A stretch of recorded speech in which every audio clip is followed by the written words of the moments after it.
When Gunlancers attack, their vigorous thrust can result in an explosive climax. And despite getting a redesign, the weapon is still a blast to use. Welcome to my tutorial on the Gunlance.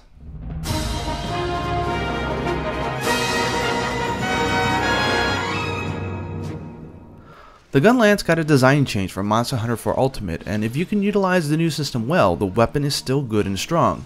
But the game will punish you if you can't get a hold of the technical aspect of it. At the top left of the screen is the heat gauge, which gets hotter every time you fire the weapon. The concept is simple.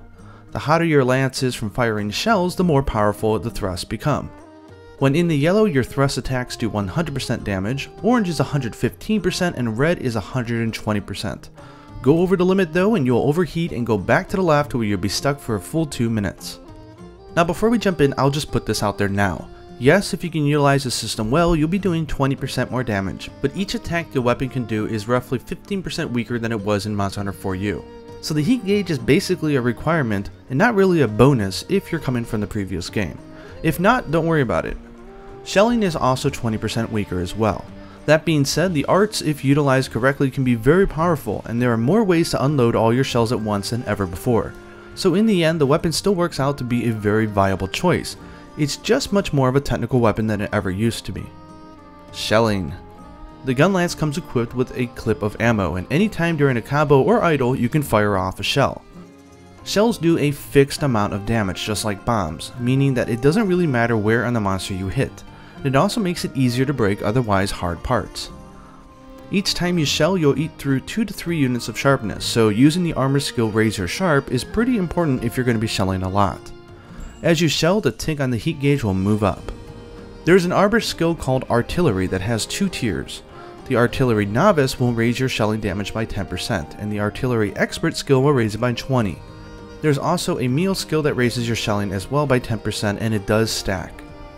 The artillery skills are really important because it reduces the speed in which the heat gauge ticker decreases, allowing you to stay in the red longer. As with every other weapon, we'll start by looking at guild style. Now before we look into the attacks, here are some of the basic moves. Hold R to use your shield, and just like the lance, it has the strongest shield in the game. Press B to do a back hop, or left and right and B after an attack to do a sidestep. Unlike the lance, which can do 3 evades in a row, the Gunlance can only do 1. Some people may or may not know it, but if you press back and B at the exact same time, you'll do a large back hop. Okay, now let's take a look at the shelling first. Press A while idle or after an attack to fire a shell. After firing a shell, you have 2 choices. You can press A to do a quick reload, which will reload 1 shot, or you can hold R and press A to do a charged shot. Note that you can do charged shots after another attack if you like. To reload, hold R from a guard position and press A, or my favorite, tap A after a back hop or a sidestep and you'll also do a full reload. Finally, for shelling, press R, X, and A at the same time to do the Wyvern Fire attack. This is a powerful attack that will throw your heat gauge back several ticks and hold it there for a full 2 minutes. So if you get far into red and you do it, you can essentially lock yourself into red for 2 minutes. Artillery Novice and Expert skills will decrease the amount the gauge falls back, which makes it a lot easier to fall back into red. For the cooldown, you'll have to wait 2 minutes, but if you have the Artillery Novice skill, the time goes down to 100 seconds, and for Expert, you'll only have to wait 80 seconds before you can use it again. Note that this is actually 4 hits, so if you do it on a sleeping monster, only the first hit gets the sleep damage bonus, so it's still better to use bombs. Okay, now that we've covered how to shell, let's cover the lance attacks. Press X while idle to do a thrust. You can press X once more to do a second thrust. And finally press X a 3rd time and you'll end the combo with the slam. The slam is special because if you press A after it, you'll unload every shot that you have in your Gunlance, and this is what we call the full burst. The power is equal to the number of shots that you unload. From idle or after an attack, you can press X plus A to do an upward strike. This is a really fabulous move that reaches really high, allows you to avoid doing the slam if you don't want to do it, and lets you fire a shell high into the air if you follow it up with A, which is really great for bringing down monsters like Rathalos. After the upward strike, you can press X to do an upward thrust up to 2 times in a row, but they're not that strong. Finally, and this is a bread and butter move, you can press forward and X to do a run and thrust. This is a really important move for the Gunlance because the weapon itself is pretty slow, so this allows you to close distances and it has a high reach as well. You can cancel out of it and press A to go into a shell, or hold R and press A to run in and do a charged shot. Alternatively, you can just press R, forward, and A at the same time to do a run-in shell. So yeah, as you can see, if you play around with this, there are many choices in how to combo and string moves together. The last move for guild style is the jump attack. Press forward plus X to do your run and jump to jump off a ledge and do a jumping slam. For the guild style and the aerial style only, this slam also reloads one shot, which is kinda nice. You can also do a run and shell off a ledge if you like, or you could do the basic aerial thrust if your weapon is not drawn. So that covers all the moves. But before we go into the other styles, let's take a look at the 3 types of Gunlances there are in the game. Each one is a set type of shot. This section will apply to all the other styles as well. Normal shot. For normal shot, you'll get 5 shells in each clip, and each shot is not that powerful. For this type, it's all about abusing that full burst to unload all 5 shots at once, and you even get a 10% damage bonus for the full burst with normal shot as well. Long shot. The long shot is for those who like to sneak in shots here and there during their combos. The long shot comes with a clip of 3 shells, and each hit does pretty high fire damage as well and has longer range. This shot also features the longest red heat gauge.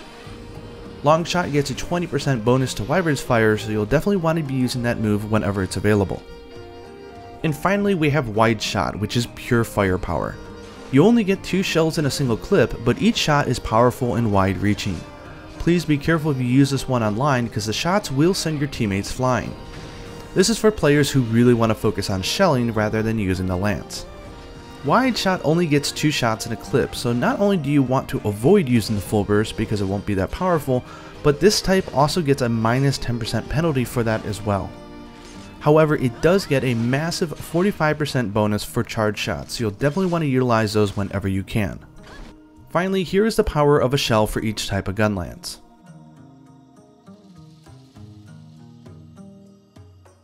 Striker style.